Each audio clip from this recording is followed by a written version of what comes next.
Welcome to another episode of Sanctuary Radio. Again, this podcast is brought to you by Sanctuary Recovery Centers. Our mission is to break the stigma surrounding addiction, to empower others to live addiction-free lives, providing hope to those who suffer from addiction and offer continued care and true healing.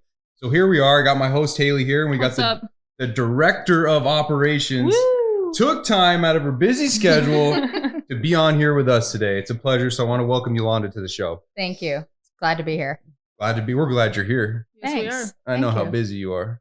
I mean, how many calendars did you have this thing plugged in on? None. Yeah. And that's why it worked, right? Yes. And so today I thought it'd be great that to have you on, because here at Sanctuary, we provide the full package of care. We try to provide every aspect of recovery that allows our clients to find a path and to continue to heal, because that's what recovery is all about, right? Recovering yourself physically, mentally, and emotionally, and spiritually. In order to do that sort of thing, you can't just sit around and eat ice cream all day. No, you can't. Does that work, Haley? It does not. I've tried it before. I have as well. Yeah, it don't work. Mhm. No, I mean, I do like ice cream. I really Yeah. do love ice cream. I like ice cream too, and it showed. Yeah. But it didn't. Ice cream never solved my addiction problems. No, I think it was an addiction. Yeah. Yeah, that happened. Yeah. Yeah, Is it me as still? well. A pint every night. You might want to get a sponsor. Yeah, I probably need Yeah. one for my ice cream addiction. Yeah, you for might sure. want to do that. And so the whole point today really, because like I said, we provide the whole gamut of recovery. And not only do we provide groups and, yoga and meditation and cognitive behavioral therapy, but 12-step, recovery groups. We take them to meetings, we do all those things, but it's also good to take them out on special outings. So this last week, we actually took all the clients to Sedona. And I wanted Yes, to we bring did. you on, Yolanda, because you were there and, you're very spiritual and you know all the different avenues. And I know it was your idea and you pushed for it. Because also, too, another thing, when we talk about relapse prevention and we talk about recovery, we talk about those things. And, there's this one group that I teach and it's got like every single activity that's on there. Have you ever done it while using? It should be, what haven't you done? Right. Because every single thing in recovery is about creating new attachments, right? Every trip I ever went on, I was using. Every time anything I did, I use. So I have this attachment to doing it. So we have to learn how to do those things and be in these places and around these people and have fun, because that's what recovery is all about. So why don't you take a moment just to kind of share about the Sedona trip, where we went, what activities we did, how we engaged the areas physically, mentally, emotionally, and spiritually, all in one trip. Okay. Well, that seems like a lot of information that I got to share in this little bit of time. You can do it. You can do it. So we all met here at the clinic, and then we drove up together in 3 separate vehicles. We had 2 vans with the clients, 2 staff per van, just to make sure. I wanted to make sure that we had enough staff to kind of oversee, because we were going to go on a hike, and everyone is at a different athletic level. So I just wanted to make sure that everyone had some staff periodically on the trail. So with them. wait, hold on. So you mean to tell me that not only you get working at Sanctuary, not only do you get paid, but you also get paid to go to Sedona? Yes. We had some people come in just specifically. Overtime? Well, we don't want to go there right now. No. Okay, Yeah, I understand. Jason, My come bad. on. We'll call it added time. Added time. Okay. Added time to their schedule to come with us. So we drove up there. It took us about an hour and about 2 hours to drive up there. And our first stop was at the airport Vortex. We, got a parking spot and got everybody unloaded, and, just kind of let everyone know, like, if you want to walk, we've got people to walk. And if you need to stay, if you don't feel like you're able to walk with everyone, or you don't feel physically able, we have some, like I said earlier, people at different physical levels. Sure. So I wanted to make sure that everyone felt accommodated, but everybody went. Some people had to push through a lot harder than others. I'm an avid hiker. So it was hard for me to stay back, but I actually stayed back with all the ones that weren't really able to keep up with everybody else.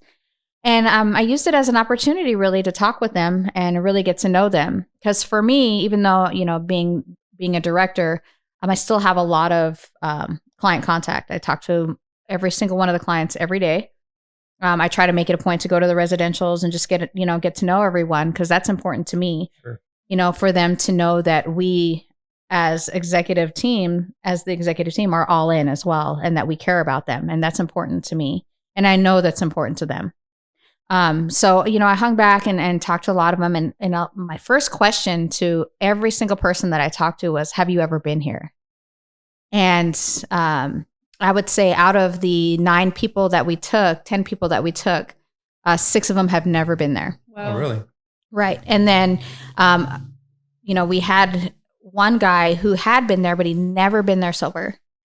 And it was really neat to see him. So when we hiked down, it was about half-mile trail. And then the last, I would say 500-600 feet, you had to hike up a big red rock. And are we talking like hiking, or are we talking like free climbing? I'm more free climber type. No ropes, nothing. It was about mid. Like you could walk up, but some spots you had to kind of lean down and use, the gravity of your body to make sure that you didn't fall down. So we got up there and you could really see him taking it in, and really see everyone taking it in. Right.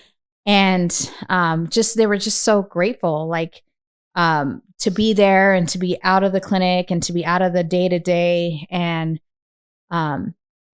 it was really nice. They were all taking pictures of each other and just really, feeling part of. And as we walked back up, some of the people that had a hard time coming down, we went up and grabbed the vans and drove back. But we gave them the option, like, do you want to stay down here while we come pick you up? And most of them walked back up. And some of them struggled really hard to get back up the hill because we thought it was going to be an easy hike.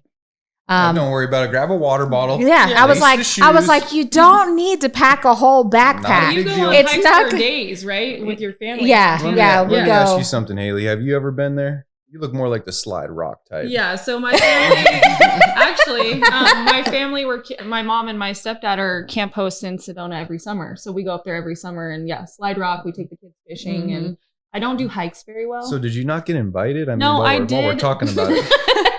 I was really excited to go, but my youngest son was sick that day. He had the tummy bug. So. Tummy bug. Yeah. Jason's just salty because he had to stay back. I mean, that's what it is. That was a subliminal shot because I had to actually do some work okay. I didn't get the invite. That's what happened. You really didn't get invited. That's really what happened. I didn't. Yeah. I seen the pictures. I seen the lunches being made, and I was like, I was invited. I just couldn't go. I started doing some math, and I didn't check out in that whole equation. That's okay. The show must go on in all the other areas that we have going on here. But the clients had a good time. Yeah, they had a great time. And to see them bond, because, recovery is a team sport, right? Mm-hmm. Like we do this together, whatever path that we pick, like that's our program. That's what we work. But it's the fellowship that's so critical. And that's one of the amazing things about Sanctuary is now we have every single level of care that we could possibly provide, from residential to IOP to sober livings. We have all those things so we can keep the team together. Yep. And then we can continue to go out there from there and do recovery together, and the fellowships for laughter and support and fun times and Sedona trips and seeing the beautiful surroundings and pushing yourself when you want to give up. That's what this thing's all about. So what did you guys do after that? So we gathered everybody together, and then we drove down to Crescent Moon. So that sounds like a bar. I mean, for me, it used to be. For some of the clients, and what? That's great because we need to learn how to go to restaurants that serve beer. Yeah, right. We need to learn how to go to a wedding that might serve alcohol. And my path of recovery is the 12-step path, and it tells me right in there, if I have to be shielded from temptation, there's something wrong with my spiritual status in my program. So you went there. You guys had lunch, or? Yeah. So we went there. We were originally going to go to the Red Rock National Park, but you can't swim there. And I know it was very important for the clients to get in the water. They all wanted to get in the water. Yeah, well, after that hike too, and being sweaty, and they wanted to get in the water, but just to experience the whole bit. So we ended up going down to Crescent Moon, and we found like this ramada that had enough picnic tables for everybody. And so we had lunch there. And at that time, I had everyone do a group. Like we did a group. Sure. And I just asked everyone, what they were grateful for. And every single person said that they were grateful for our program and what we did. And, and just having all of them there and always being staff that's supportive and loving and kind and understanding. And that was meaningful to me. I actually got really emotional. Sure. I told them, one of the last times that I had used in Sedona, I actually crushed a pipe down like a mile down the river. And I said how different it was for me to be sitting there with all the clients 12 and a half years later, 13 years later, having this experience with them. And so you got to reclaim. Yeah. And I just also talked about like how different my life is from that and how I was broken and just torn to pieces on that day and at that time in my life, and how here we are with all of you and we're working through this same, like I called it terror. Like what addiction did to me was a terror. Right. It terrorized me. I terrorized myself. I terrorized everyone around me. And to be completely in a service place, 13 years later with all these clients. And I got really emotional, and, I just was, thanking them for allowing us to be on this journey with them. Because, we wouldn't be able to do these things if it wasn't for them. Right. If it wasn't for them trusting us and allowing us to help them on this journey, so I thank them. And then they went and, we got in the water, and well, I didn't get in the water. But they, you don't know how to swim? Stop. Jason. Oh, my bad. Stop. Let's not revisit that scuba diving trip, right? I do know how to swim. I know you do. But no, we need to be present. We're staff, right? Like there's still the boundaries and the barriers that we have to put up and be professional. And, but they were just having a good time, in the water. And, some of them went off and went crawfish catching and just allowing them to. Did they catch some crawfish? Yeah. That's awesome. Yeah. I don't know where they got a bucket, but they had a bucket. They found a bucket. There was a bucket. I don't know if somebody brought the bucket. I don't know. But they came back with a bucket of crawfish.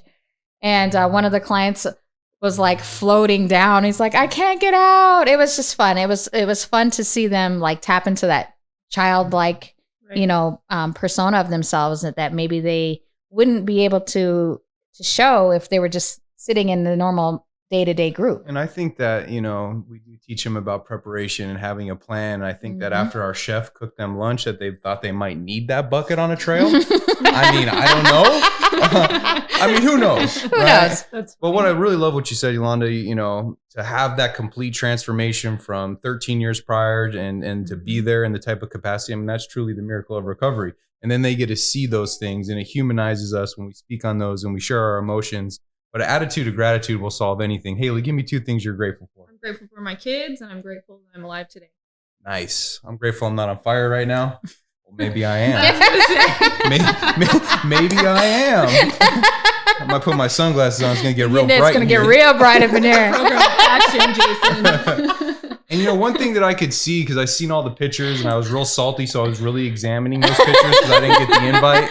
And I could see just the joy on their face. Yeah. And it was really cool to see. So after you guys, got in the water and the crawfish, I mean, it had to be pretty late in the day. Did you guys kind of wrap it up from there? Yeah, we wrapped it up. And, and it was at a point too where they were ready to come back. They wanted, like, some of them wanted to go shopping. And I'm like, okay, look, we're in Sedona. It's a tourist town. We don't have Sedona tourist town money. Yeah. So we're just going to go ahead and wrap this up and drive back. And then, on the way back, everyone needed to go to the bathroom every hour. So the way back was a little bit longer, but, so they wanted to go window shopping. They did. And I get it. I've done that in Sedona before. I did not want to go window shopping with 10 clients. It just didn't feel like something that I wanted to finish the day out with. That's why you're the director of operations. You got to make that call. It's time to go. It is. It was in the van. Yeah. And it was good. Like the next day, seeing them and hearing how, it impacted their day and their life and this part of their journeys. I mean, they were painting it in their They were talking about spiritual experiences that they had. I mean, yeah. They were talking about really some grateful. yes. We were really grateful. It was really neat to hear. One of the clients came back and said that he had a sunburn and it burnt the prison away. Yeah. Yeah. So that was really powerful. Yeah. And, and so ultimately, that's just one of the trips, at the residential, we took them to a full scale comedy show last night. Yep. Put on by the Pigeon Coop, a meeting hall that was able to put on, comedy and food. And we took them there and they got to experience that and they got to laugh, because if you're not having fun, you're not going to do it. And the whole point is the big book. And I always refer back to the big book because it's my path of recovery, but it insists on one thing. And the only thing in the book it insists on is enjoying life and having fun. because that's what recovery is all about. And, the crazy part about having fun is, people always say, what am I going to do for fun sober? Like I was having so much fun living in an abandoned house, getting power off the neighbor with a candle. That was wonderful. Yeah, I was having fun. It was fun. 1997. That party, that one high school party, Jason. 1997, sophomore year of high school. That was fun. But the last 20 were not. And we're not. And so I know that we got a bunch of other things planned, and I just encourage everyone and all the other people out there who are listening, we have listeners all over the place, just to understand, we provide recovery here. It's a team effort, and it's also about finding ways for your clients to engage all the different levels, physically, mentally, emotionally, and spiritually. That way they can recover all those areas, because recovery, those 4 areas, like 4 legs of a table.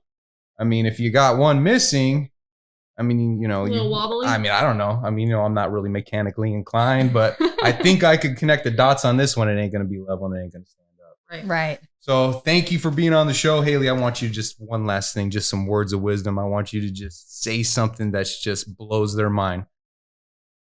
Peace out, Girl Scout. Peace out, Girl Scout. That works. Yeah. It blew my mind. That blew my mind too. So thank you, Yolanda, for being on the show. And for all our listeners, tune into the next episode. Every week, we're going to bring some form of recovery with a different episode, whether it's speaking about the things that we got going on here, whether it's bringing on a guest from Sanctuary, interviewing them, or whether it's going to be people from the recovery community that work at other facilities, because it's all a team sport. Right. So thank you for all the listeners out there, and tune into the next episode.